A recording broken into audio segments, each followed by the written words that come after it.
خبروں کی تفصیلات کو آگے بڑھائیں، یہاں پر آپ کو ایک اور اہم خبر سے اپڈیٹ کریں تو آپ کو بتائیں سیکرٹری زراعت پنجاب افتخار علی سہو کی زیر صدارت کپاس کی فصل واری ایگریکلچر ہاؤس لاہور میں جائز اجلاس کا انعقاد کیا گیا۔ تفصیلات کے مطابق اپڈیٹ کریں تو آپ کو بتائیں اجلاس میں ایڈیشنل سیکرٹری زراعت task force Punjab Muhammad Shabbir Ahmed Khan, director general توسیع doctor Ishtiaq Hassan, director general pest warning doctor Ghulam Abbas, director general reporting doctor Abdul Qayyum, consultant محکمہ زراعت ڈاکٹر انجم علی، نوید عصمت کاہلو، ڈائریکٹر زرعی اطلاعات پنجاب شریک ہوئے، جبکہ ڈویژنل ڈائریکٹر توسیع بذریعہ ویڈیو لنک شریک ہوئے۔ مزید اپڈیٹ کریں تو آپ کو بتائیں ڈویژنل کمشنرز اور زرعی ڈپٹی کمشنر بھی کپاس کی مہم میں محکمہ زراعت سے بھرپور تعاون کریں گے۔ کمشنرز کی سربراہی میں ڈویژنل کمیٹیوں کے اجلاس باقاعدگی سے منعقد کیے جائیں گے۔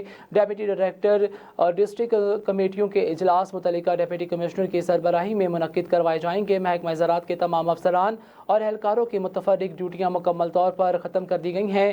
ڈویژنل اور ضلعی سطح کی کمیٹیوں میں بیج، کھاد اور پانی کی فراہمی اور مسائل کی نشاندہی بھی کی جائے گی۔ نہروں اور رجباہوں میں پانی کی فراہمی کا شیڈیول منظر عام پر رکھ دیا کر تبدیل بھی کیا جا سکتا ہے۔ کمیٹیوں کو کاشتکاروں کی نمائندگی اور شمولیت یقینی بنائی جائے گی۔ خریف سیزن میں کھاد کی وافر مقدار میں فراہمی کے لیے وفاقی حکومت سے مسلسل رابطے میں ہے۔ مزید اپڈیٹ کریں تو آپ کو بتائیں کپاس کے لیے ڈویژنل، ضلع اور تحصیل کی سطح پر آگاہی سیمینار منعقد کرائے جائیں گے۔ آگاہی سیمینار میں عالمی کاشتکاروں کی زیادہ سے زیادہ تعداد میں شرکت یقینی بنائی جائے گی۔